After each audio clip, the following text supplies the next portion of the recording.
You're now tuned in to the Two Dudes, One Ball Fantasy Football Podcast.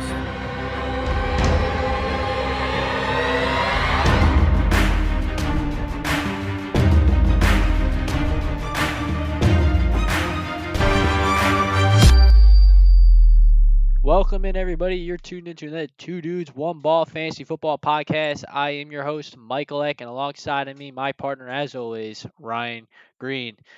Man. Again, hope everybody's weekend went fantastic. We have another awesome episode for you guys today. And before we get into it, we just want to show you the appreciation. We appreciate all the love and follows and support we get on our social media and our YouTube channel. Like the channel as always. Click the bell. Give us your comments, feedbacks, and follow our social medias at Two Dudes One Ball Fantasy FF on Instagram and Two Dudes One Ball on Twitter. Ryan, how you doing today, man? Doing damn good, Mike. Let's go, bro. How was your weekend? Weekend was good. A lot of working and doing my thing. So you know how it goes. Yeah, one more week closer to football again, as always. One more day, we keep going. Time's ticking. We're getting there. Yep. Slowly but surely, rookie camp will open up, and then going right into training camp, bads, preseason, hard knocks, draft, and then we're Can't wait. there. Yeah. I'm excited for Hard Knocks, man. Oh man, me too. Me too. I don't even know. They didn't even announce the team yet, right? No, I have no idea who it is. Yeah. All right. It might be weird again with COVID too. Ah, that is true. That is true. Okay. I think that's good enough, man. Let's go to our breaking balls. And this week has been kind of slow since our last episode. And if you haven't watched our last episode, last week on Wednesday or Thursday and Saturday, we did regression candidates and bounce back candidates for positions that we like to see in 2021 upcoming season. Well, Yes, sir. Since then, there really hasn't been a lot going on. Ryan, I know we talked about it, dude. We're not going to expect much, but I guess we can cover Eric Fisher to the Colts. Left tackle. They kind of filled that void for Andrew Kennezer. How do you feel about that? I kind of like it. They said he's not ready yet. Because he's coming off that injury from the Super Bowl or the AFC Championship game.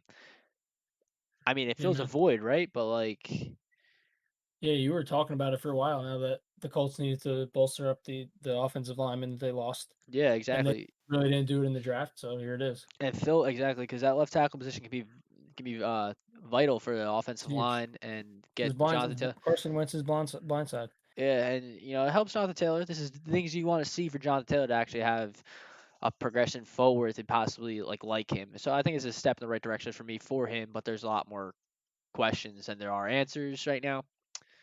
Other than that, I mean, Tebow to the Jags, reunites with Urban Meyer, his head coach from college, where he won a Heisman, but playing quarterback. And they said they're going to use him at tight end.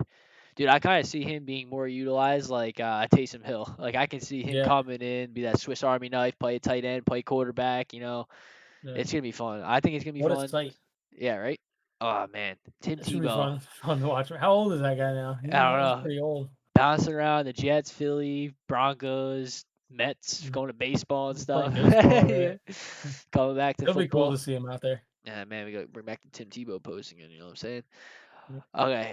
And then the last bit of news, really, since we last, talked, Broncos are heating up to be a favorite for Aaron Rodgers. This is a rumor, but they seem a legitimate landing spot more so than any other team, man. And I know this could be huge. Yeah, I mean, it could impact Adams a lot, and then it could impact, players like Judy or Melvin Gordon or Fant, or Cortland Sutton if he's there and he's not a part of that trade, whatever the trade may be, because obviously it has to be a trade for the Broncos to acquire, Rodgers there. I just want to touch on it too. In our home league, I just traded. So we have a keeper league, and my options for keepers were Keane Allen in the 6th round and AJ Brown in the 5th. So I'm leaning on, obviously, Mike, keeping AJ Brown, but yeah, I just moved Keane Allen for Jerry Jeudy just as a dart throw to see if Aaron Rodgers does end up there. That could be a sneaky little keeper. He's just several rounds later in round 9. Yeah. So just taking a dart throw in the offseason, seeing what happens. That's smart. I think you made a good decision there. You trade the draft rights, the keeper rights, I should say, for Keane Allen to, especially the kid you traded with, doesn't really have a lot of options to keep from. I mean, Judy, Right. outside of Judy, I don't know who he really would keep. Hmm. I think it was like Chiseki or something. I don't remember who else he Hmm. would keep. So it's kind of like Yeah, it wasn't good. he's got a stud wide receiver now he can actually keep and maybe start mocking in a few weeks, few months. Who would he would want to do, and then Yeah. it's a risky. And if obviously if the Aaron Rodgers works out, man, that's awesome. You Yeah. get Jerry Judy in the ninth for dirt. Yeah. Well, Seriously. not So, dirt, but well, not Dirk. Keenan's it's good. Dirk Keenan's is really awesome. hard. Keenan's awesome, and He just that wasn't my keeper. yeah, and the fact that we'll touch on our next segment here, like how he slipped so late in the sixth round, Hmm. definitely could be. Judy could definitely live up the hype. Now, what if Judy's in that trade? Like, If what if Judy goes to the Packers and Rodgers is gone, you're still well locking then, AJ Brown? yep, AJ Brown's locked in. I mean, AJ Awesome. Brown's 90% locked in anyway. It would have to take like Sutton would have to leave in the Yeah, trade, and yeah. Judy would be that one for Rodgers for me to keep him over AJ Brown. But Have you heard yeah, anything on the trade? Like, do we know any like details? Do you like? no details. There was rumored that they would look for a receiver to get back in the trade to pair. Obviously, you're gonna have to put more weapons around a guy like Julian Love than you do around Aaron Rodgers. So other than that, though, it's just been Is Broncos, it it's been Julian or Raiders, Miami, is it Julian or Jordan? Thought it was Jordan Jordan. Love. It's Jordan. What did I say, Julian? Yeah. Sorry, thinking of the Giants. That's all right. No, I mean, I feel that. I did see also Devontae Adams said he would have to reevaluate his scenario if his guy left, and his guy is Aaron Rodgers. That'd be awesome to see too. If what happens with that, I know Adams would Yep. obviously play. You You know, know, he tweeted he wants to play with Keenan Allen. Him and Keenan Allen together would be deadly. oh So my God, that'd imagine be he ends insane. up getting traded too. He goes to the Yo, Chargers. imagine that division. I don't want to touch too much on, but imagine that division. You already have the Raiders who had they were on path to make the playoffs last year, and then like the lost the last like 4 games, that heartbreaker to Miami, and then the Mhm. Jets, or they almost lost the Jets, but then they won that game with a Hail Mary. The Falcons, they looked terrible, and they just fell out. Then you got the Chargers, who are up and coming, young, new head coach. Herbert looks phenomenal. Defense is kind of stacked, getting healthy. Obviously, Derwin James, everybody. hopefully. Well, we know the Chiefs are back-to-back Super Bowls, so appearances, so they're already going to be the powerhouse of the team to beat. Then if the Broncos bring in Rodgers, it's like, okay, the Chiefs can't roll over everybody in that division now. You're going to have some competition. That would be really fun to see. I would tune into almost every game. There would be Sunday night games, Thursday night games, and Monday night games. We'd have fun to look forward to. Hmm. All Yeah, no right, doubt, man. that's enough of that breaking balls. Let's get to our segment we're going to cover for today. And that segment really is more of a reflection and recap of our 2020 season, and who are we're just gonna go back and look at like some tendencies, some rookie hype that went into the draft last year, Mhm. scenarios, people who blew up that Just you know recap the things, whole thing. yeah, things you want to keep on your mind when you're going into the 2021 season that maybe get overlooked in normal years, or maybe you just don't think about. We're gonna try and put a Yeah, bunch of different perspectives out there and I know for for one, everyone dude, to learn. I know our last game is December like 18th or something, regular season for fantasy. So it's been like 6 months Been a before we while. actually draft again, and it's kind of you kind of lose sight and lose touch on some of these things. Lose focus on what actually happened, and before it's too late, it's good to always look back and see what actually happened. So let's dive into it, man. I'll let you start off, and we can start talking about the first topic here, which is trends that maintain and like stay true to themselves. We're gonna talk about, and Yeah. uh Um. You want me to take it away? yeah, good. You want to start with some trends that you saw in players that maybe overlook or Just you forget about? yeah. Mostly, I want to kind of touch on like when we say trends tend to maintain, it's more like okay, bad teams stay bad and good teams stay Stay good good. for the most part, pending Jaguars. outlier situations that may occur. But if a team's really bad one year, like say the Jets, and now there's going to be all the off-season hype with their new quarterback and their new weapons and whatnot, and then you might want to invest into some Jets players, and then you're stuck with the Jets. You know what I mean? Same with the Giants. There's a lot of hype around the Giants too now. Like you're still not going to be getting like these crazy production out of these bad teams. It's seldom that a bad team produces a bad offense, at least produces many fantasy relevant offensive players. Hmm. Essentially, don't expect like the Giants. I know. Would they finish last year 7-9? Don't expect them to go like 11-5 this year or 11-6 now the additional game, right? So Well, we're expect hoping so, expect them to go. They're going the right even if direction. they go 11-6, that doesn't necessarily mean that they're going to have 4 locked in Players studs. like Because yeah, you know what I mean. that'll Like finish top of Galladay the and charts. Barkley can be relevant. You know what I mean. But But it's not going to be like Barkley is number one running back, Golly is number one wide receiver, and then maybe right, Daniel Jones is number. Don't expect that because yeah, it's a long shot. I get it. right. Okay, so some trends like what did you pick up on last year that maybe you didn't pick up on in the beginning of the draft, or like what do you want to touch on there? So essentially, last year with so I'll give you an example with my draft.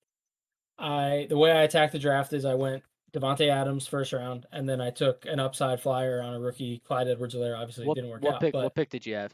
I had the 10th pick. So Adams fell to me at 10. I took Adams, and then on the loop, I knew I wasn't going to get Clyde in the third, so I snagged Clyde. And then my strategy was, and I prefer to have running backs in RB1, RB2, and then my flex is a running back. So in those mid rounds, the third and fourth round, I went running back again, but my options were Leonard Fournette, Le'Veon Bell, guys like that. Chris Carson had just went, so I missed out on him. So I took those bad players on bad teams with the hopes that like maybe what happened last year would carry over. Like I think Bell finished as like the RB like 16 or something, and Fournette was a stud, obviously, as we know, catching a lot of passes. But I didn't take into account the fact that their teams are terrible. There's a lot of turmoil there, and they both ended up getting cut as a result. You know what I mean? So I was beat out of two of my high investment picks. So pretty much, if I would have just had that, maybe a broader scope on how the situation of the team and the situation of the players, then I wouldn't have just been banking on a continuation of the previous year. So the trends tend to maintain. Yeah, I definitely picked up on that too as I was drafting sixth out of 10 people, and I picked two guys who I bought into the offseason hype that were gonna get more passing work because they don't really get a lot, and they lost some pieces. And that's Derrick Henry, who was supposed to be more involved in the passing game with the Titans. Just had a smash end of the year in 2019. So coming to 2020, people were looking at him do awesome things in the passing work as well. And Coach Vrabel talked it up a lot. So I bought in that I took him over Dalvin Cook, because I was like, you know what, they're both freak runners. They're both gonna be good runners. But I'm thinking, Derrick Henry, if he gets that more passing work, that's more touchdowns for him. That just makes him better, and he can actually be good. Right. Potentially go for that number one spot overall above Mike McCaffrey and be his competition. Obviously, you can't predict like Dalvin Cook did had an awesome season like that. And you can't predict McCaffrey's injury, but realistically, the tendency here is Henry. No matter the talk there, they're not going to use him in the passing game that much. The Titans like to run the ball and play action and then dump it to AJ Green, and Corey Davis emerged this year too. So that's what they're gonna do. And that's what they like to do. We saw a lot of that this year.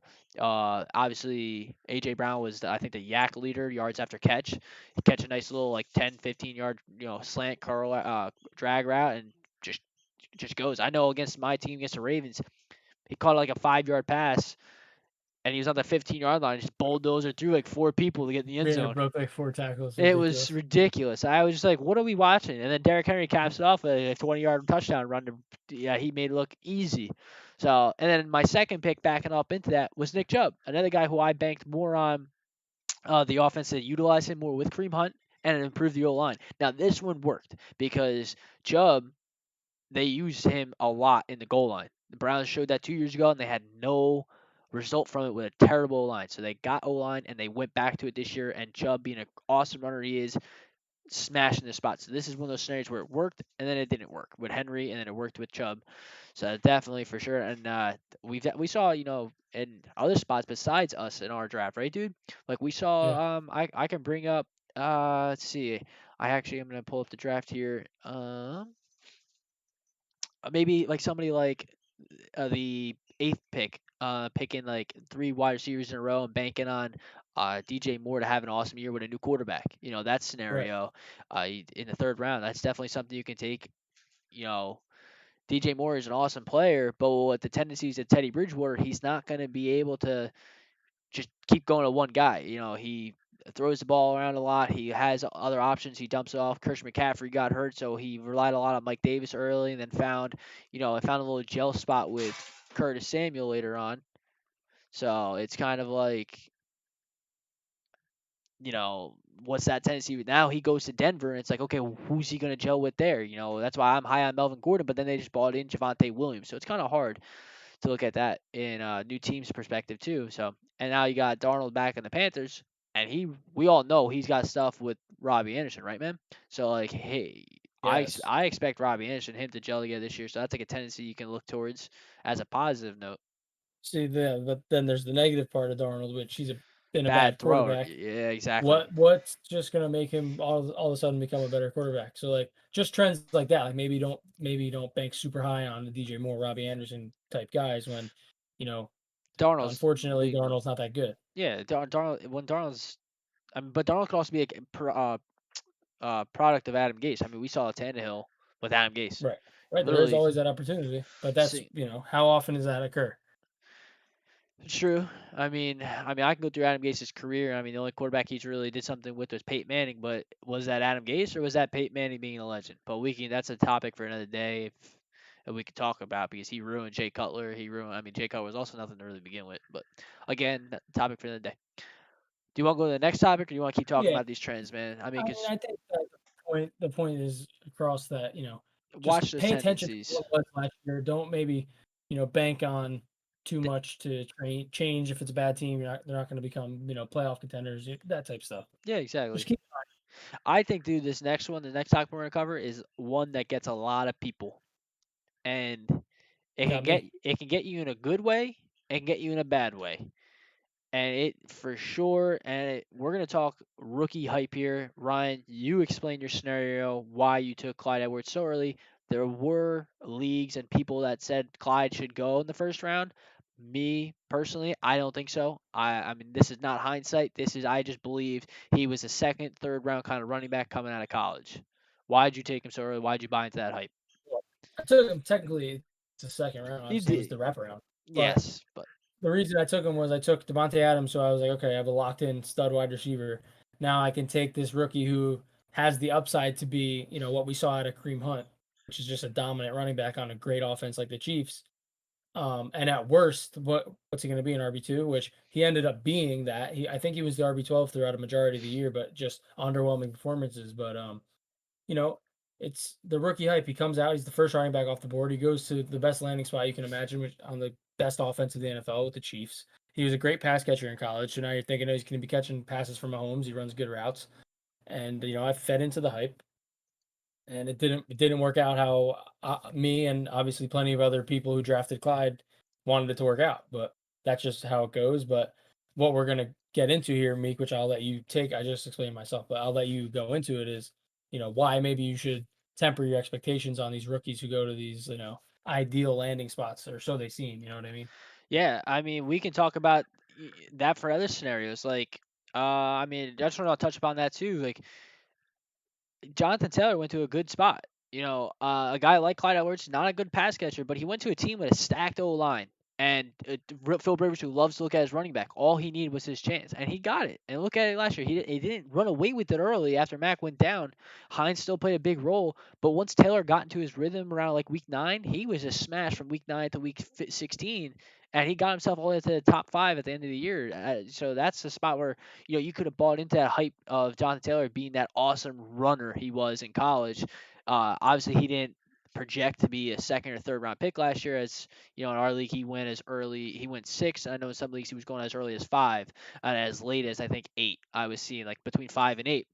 It's not a bad spot for him, but I think his problem was he needed to get that spot first. And once he got, he ran away with it. Where Clyde kind of had that spot, and Clyde kind of reminds me a lot of like Najee this year. Najee's Mm. in a prime spot on a team that has no running back, comes in, uh, you know, good team. There's no Steelers are good. However, there's a lot of hype going to Najee right now that he is gonna be probably an early top 10 running back, which a top 12. I'm sorry, we'll go running back 1. And I don't know if I completely agree. And my opinions on that is that the team has 3 offensive weapons that Ben Roethlisberger likes to throw to. He's got Juju back. He's got Claypool, who emerged last year, as we all know. Deontay Johnson, who's got something with.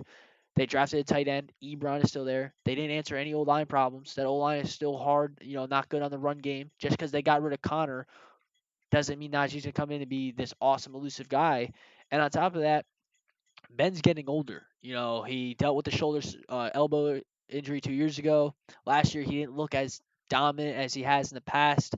But don't like that's all negative aspects to like damper the rookie hype on Najee. The one positive thing I can say in the spirit of transparency is the fact that Mike Tomlin likes to utilize one running back. We've touched on it before, and he might rely a bunch on Najee and have Najee do everything.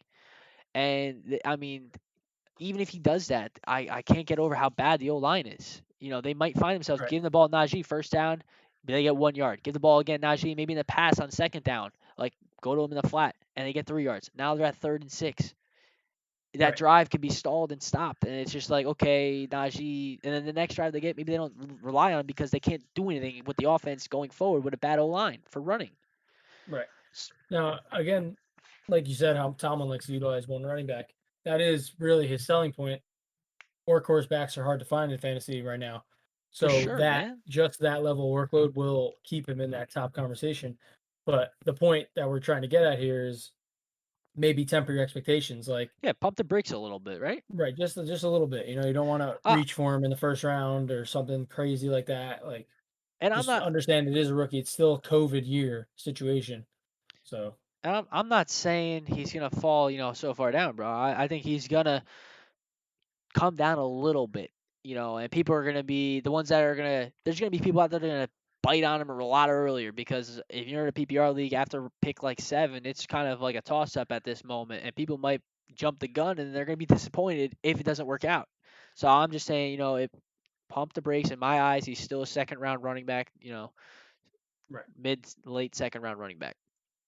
Anybody else that really has like rookie hype this year? If you want to go like wide receivers, like I know like Jamar ETN Chase. ETN ET, has hype because obviously again running back, but there's less hype because he lands somewhere with an already proven running back. yeah, Um, and but again, it's one that's of a whole those. new system too. New Right. quarterback, new head coach. I mean Tim Tebow. I mean what's that gonna be? Taysom Hill. So like Coordinating uh Taysom. yeah, exactly. Then you get like wide receiver hype too. Like wide receivers don't really tend to emerge as much as running backs do in the rookie year. Outside of like guys like Justin Jefferson, I think Ridley did decent his rookie year. Right. Odell decent his rookie year. There's Like gonna be good. There's always good rookies. It's just not, not every rookie's gonna hit. exactly, and I mean Jamar Chase going with to the Bengals and reuniting with Joe Burrow, people are gonna be like, hey man, like that could be a good thing. But you gotta remember Boyd's still there, Higgins is still there, the O line's still kind of shaky, Joe Mixon's there, so it's kind of like how does that offense want to go? They're in a tough division, so you gotta just wait and let that play out. Yes, there's 100 targets missing that AJ Green left behind, but a lot of that might go to It might honestly be like a 40-40-20 split. 40% of it goes to Higgins, 40% goes to Boyd, 20% of it goes to Chase. We don't know. So it's definitely something that hype. You can buy into it, but be careful. Tread lightly when you buy into the rookie hype. Is what I uh And I would give agree. you advice as. And now, I mean, dude, we can talk about like I know we talked about before bad offenses. Um, Yeah, we don't have to really go back too much into that. I know, We yeah, kind we of touched rambled on that on. a lot of times. Like, we know this year what the bad teams are going to be. You kind of get a point of it. Just know that even if they do produce good fantasy players, they're not going to produce a lot. They're going to produce maybe one. You Right. know, so you want to go into like last year, man? We can go talk about last year's blow ups, like players that maybe smash expectations. Like Yeah, go ahead, take it away. I mean, you got a guy who I think extremely smashed expectations in Keenan Allen. I think for sure Keane Allen. I mean, you got him in the 6th round, like you said. That's a guy right there who should have went realistically at the end of the day, probably after second, late second round or mid third, fourth when after your running back start to fall, he should have been a top 7 wide receiver off the board 100%. And I'm thinking guys like names above him, maybe like Tyreek Hill, Adams, Julio, Michael Thomas, Godwin. Those guys are probably over him, but then he's right after those guys. And Right. you got him, dude. It's kind of weird how people like fell asleep on him last year a little bit. He's a great Well, wide receiver. that leads to kind of the next little topic here is like, you know, it turns into a steal. Like good players are good players regardless of their situation. So like Boom. sort of like if Adams leaves, or if Rodgers leaves, Adam's still a good player. You still have to respect him. Last year, Keenan Allen's obviously a phenomenal receiver, but it was Tyrod and a rookie, and people hesitated, and it caused him to fall super late and become a Yep. steal. Yep. You know, Yeah, and that's so kind of the same scenario with Stephon Diggs. Stephon Diggs went right, our seventh round. I know in other people's leagues he did go late too. It's not just us. Like Stephon Diggs going to a new team, new offense. Josh Allen did not look good at all his first 2 years of his NFL career.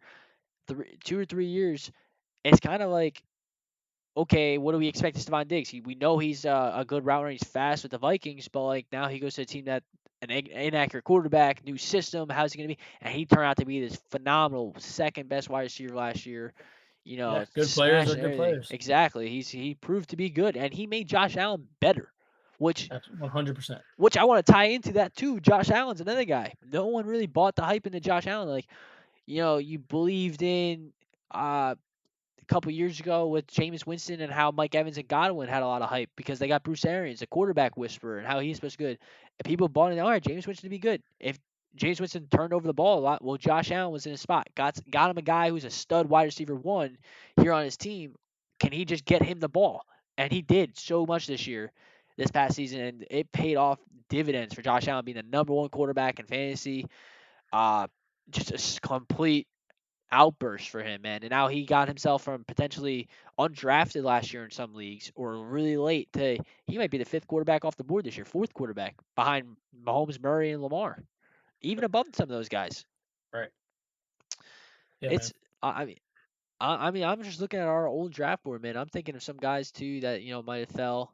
I mean, Waller is a guy I think kind of fell for a tight end position. That's and that real we talked about how they're meh after like Kelsey, Waller, and Kittle. Well, Right. he Yeah, fell. and people were scared of Waller too because oh, well, only 1 year of production.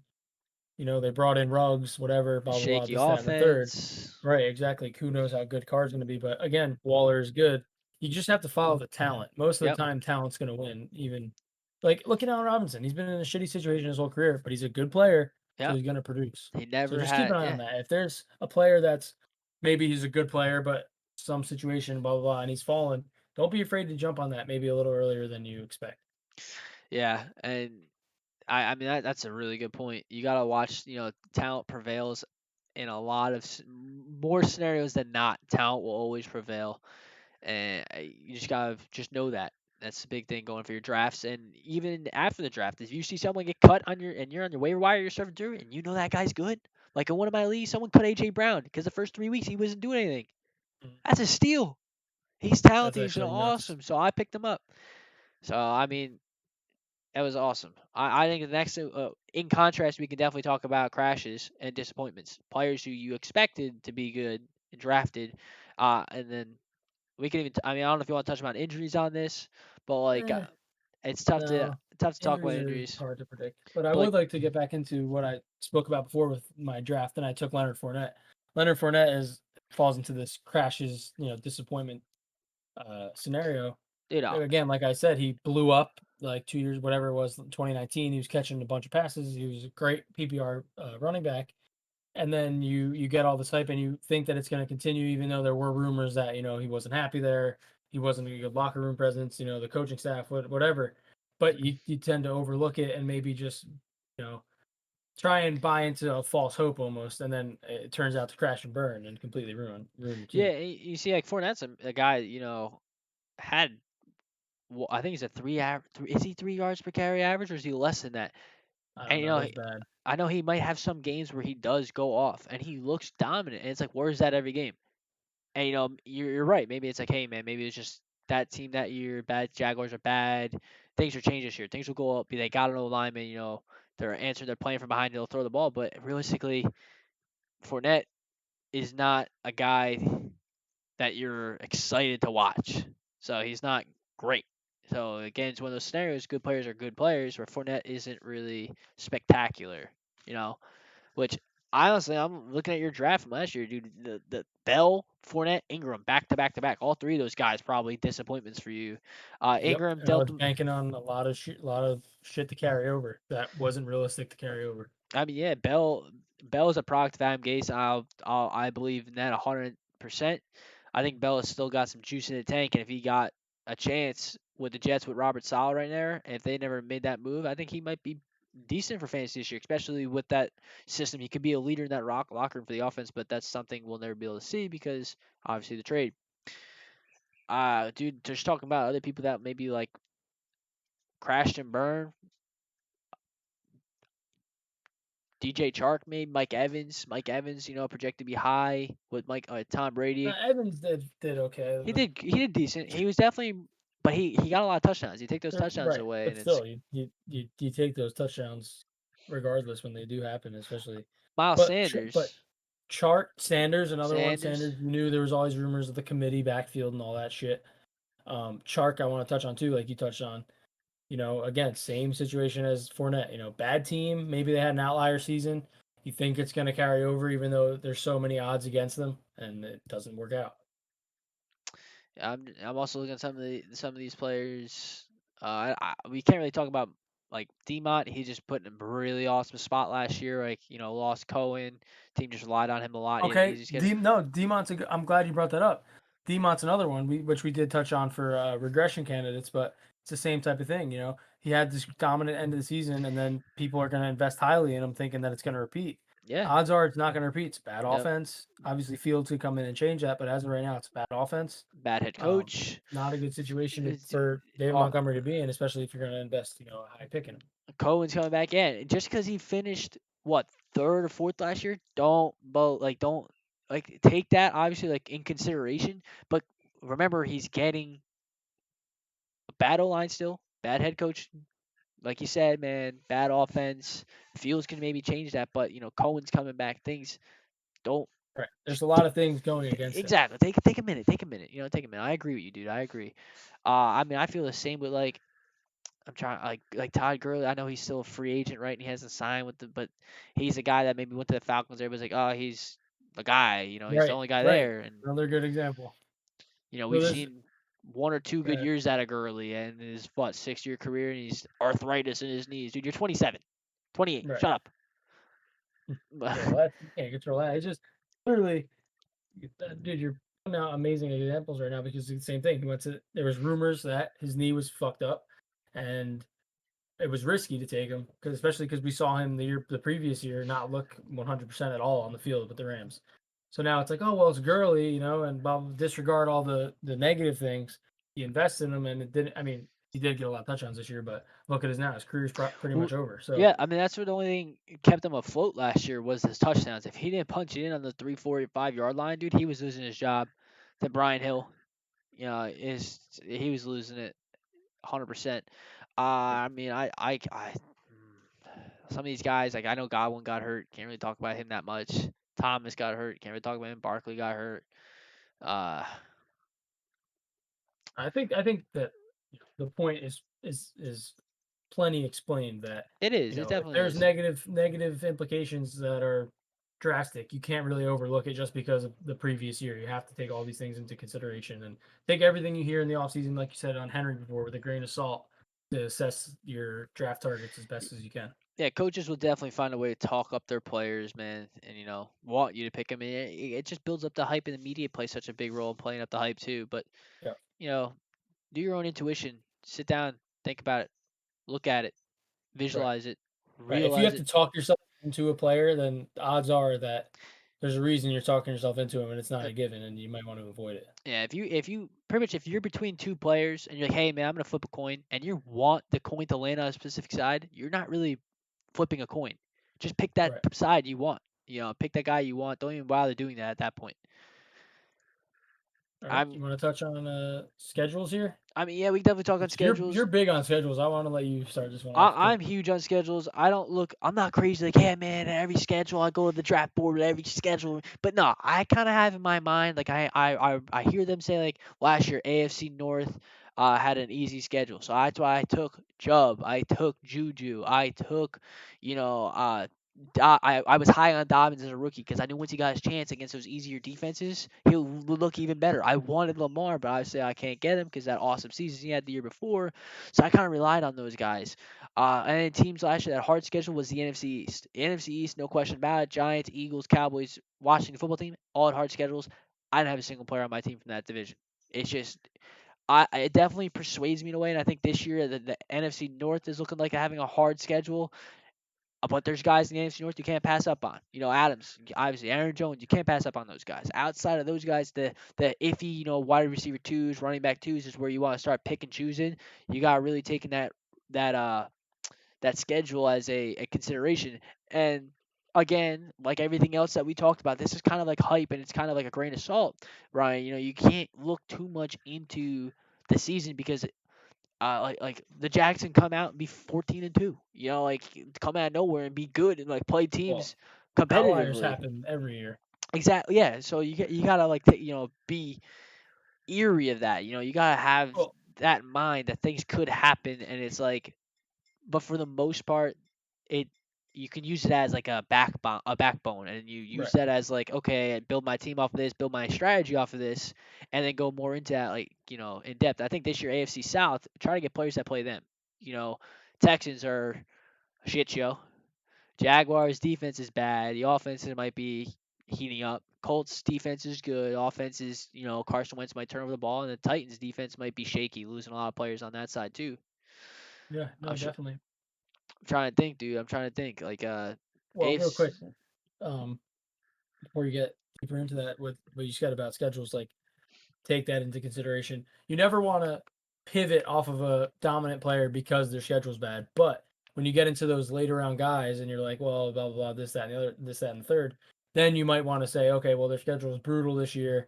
Is he really going to offer that upside this pick, or should I go elsewhere and, try and attack more upside somewhere else? You know what I mean? Yeah, and then the schedule's definitely playing more of a factor later into the season as well. Right. So when you get to, like I traded Jonathan Taylor for David Montgomery just because I like David Montgomery's schedule last year and the way he was going towards the playoffs. Obviously, I didn't make the playoffs, but it's just those are the things I prepared for. I prepared Right. for that down the stretch, and that's what you got. And That's it's when schedules come more into an appealing eye. You want to see after you get a span of 6 games, you get that statistics out. Everybody's got before your deadline's up, your trade deadline's up. You can look like, hey man, this guy's got 4 smash spots next 4 weeks, and I need to win at least 2 games. And my right. guy, outside of the stars, if you got some star out there, man, you play him every week, and there's no question. But if you got like a running back two who you're iffy about, and you can get another running back two who's got smash spots, I'd probably play that player instead Thousand because percent. you want to rely. It makes your job, you want to rely on that a little bit easier. It gives you more. You can sleep at night a little bit, so to say. And this also leads into another bit of advice here to reflect on is, and I always say this, I know it's big in the fantasy community, like you don't win your league at the draft. So Absolutely. throughout your season, you have to be on top of the waiver wire, you have to be on top of making trades, you have to incorporate all these things into setting you up for that playoff push. Like you just said, you looked at the schedule to then assess who you were going to trade for to help you push in the playoffs. Obviously, it didn't work out. You didn't make the playoffs, but it was the smart thing to do at the time was to prepare for that. So You see, always be on the lookout for different situations that can help you win later on in the season after the draft. Never want to be stagnant. one thing I want to argue with that there, I understand a lot of people are like you say you don't win the league at the draft. Now, if I'm reading off players that you drafted, I might say you don't win the draft. But if I read off players that I draft, I think I can win at the draft. I think realistically you can not that you I don't think you can win at a draft, but I think you put yourself in a dominant spot early on by drafting well. You draft a decent team. Well, 100%. That's a given. But the point is like, okay, so you drafted well, Nobody and gets hurt. You then can ride that team. yeah, but you have to be on top. That doesn't take away from the waiver wire. Yeah, you're right. It does. It doesn't. I mean, I think I drafted well this past year, but I was still on top of my trades. Like I said, I moved Taylor. I moved somebody else for Odell before he got hurt. He looked decent with Baker. That whole offense looked good. But yeah, I was for sure on top of the waiver wire, man. Exactly, and You're that's right there. what I'm So saying is you can't be stagnant with your team. And Meek, you were stagnant with your team until last minute, and then you didn't make the playoffs. well, So what do you got to say about that? You I was might. stagnant, but then I bought in Uh to huh. someone coming back, Uh huh. and I might make that move now too. I want McCaffrey so bad on my team that might get me a second time. I might be trading up. I'm currently seventh pick in our 10-man league, and I got something scheming where I'd offer the guy who's picking first some draft picks, and I'd probably take McCaffrey. But the way I was looking at my team in that point, I would get a stud wide receiver, running back one, but my wide receiver one for my team would be like an Evans or a Cooper Cup, and I don't know if I want that. So we'll have to see. I'll do more consideration, but dude, definitely, when you put it in perspectives like that, yeah, but if you draft well, it puts you obviously, like you said, in a better spot than other people. Right. The goal is to draft the best team possible, and then to make trades when the opportunity arises. And this leads into more advice, which is when you offer people trades, and if you're offering people trades and they're not getting back to you, or they're just like completely rejecting you right away, not even communicating, then that's on you. It's not them being assholes. That's you sending terrible trades. You have to. And I'm not talking to you, Mike. I hope you know. I'm just speaking as you in general. Listen, I send Like, off good trades every time. There's no question about right. it. But you have to consider what the other team needs and offer them. Like, for instance, my trade I just made, Jack didn't have a good keeper at all. So Yeah. I give him Keenan Allen for a higher upside keeper, but still now he has a locked in wide receiver one to keep in the 6th round. It's a great trade. You have to learn how to send good trades that benefit both parties, not just you overwhelmingly, so that it's like, why are you even gonna make this trade? Just to help you get through the season like that. Yeah, no, that makes sense. I think real quick before we wrap this up, I do want to talk about real briefly, name value of players. We It's got. a good one. I know people go into every year thinking, you know, Evan Ingram, for example, is going to do something. Stop going to your draft thinking, and Yusuf. I'm not directly targeting one of the guys in our league, but seriously, the name value of some of these players, man, realize that maybe their time has come. It's over. Right. Other guys are stepping in, and this year I like just rattling off some names top of my head like a Juju. His time might be coming to an end. Odell. I honestly think Mike Evans, like Chris Godwin, can be the emergence there. Antonio Brown has something going. Take a step back to just think about the name value of some players and be careful. Don't buy into just because they were this Right. awesome player. Yeah, don't get wrapped up in it. Yeah, but if you do, and you know people in your league that are like that, use that to your advantage to make trades. People will buy somebody that maybe not be performing well, but you can throw in, hey man, they're in a slump. It's week 3. They got 5 points week 1, 5 points week 2. But dude, come on, it's Odell. It's Odell, man. Yeah, all right, fine. And next thing you know, you walk away with freaking Allen Robinson on your team, who's got a shitty Right. quarterback scenario, but he gets all the targets. It's like, Yep. okay, and so that's what I'm saying. You go into that, read into that a little bit, watch it. It Right. works. Use it to your advantage. Don't let it get you.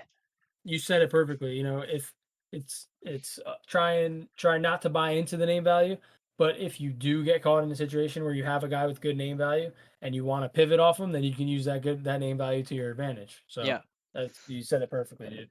Dude, I think one, just real quick, I think like Josh Jacobs might be one this year too. Like if you get your hands cuffed in that scenario. Ooh, like you end up getting Jacobs like decent, like 4th, 5th round, something like But, that, and then like, he you has have a great to- week 1. Yeah, like you have to take him You- because if you don't pass him there, it's like, he shouldn't be here, but because the scenario happened, you gotta take him.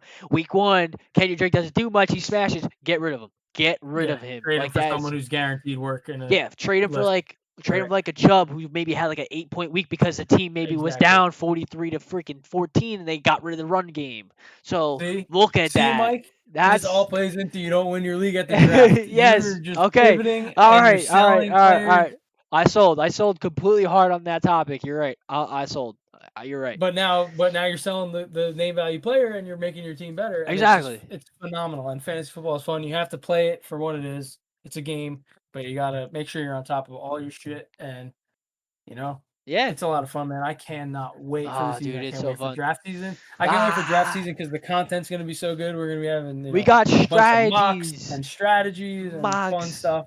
That's when we got so the much stuff really starts going because right now it's like we're in a dead zone. Yeah, we want to bring on people in our league so you guys get more comfortable with them, and we can have this bigger conversation with them and get a real good mock draft going, get deeper in their minds and what they're thinking too, and let you guys know what we're going on. This is gonna be so much fun, dude. In the next upcoming weeks, I'm excited. I know you're excited.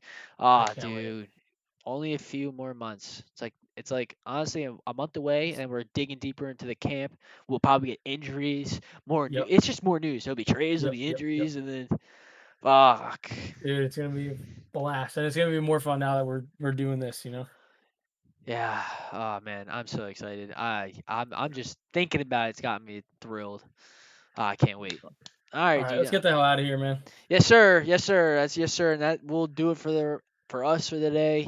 Peace and love from me as always, and be nice and be respectful and spread the love and peace to everybody out there, man. Share this with your family, your friends, and again, like, subscribe, click the bell on the channel.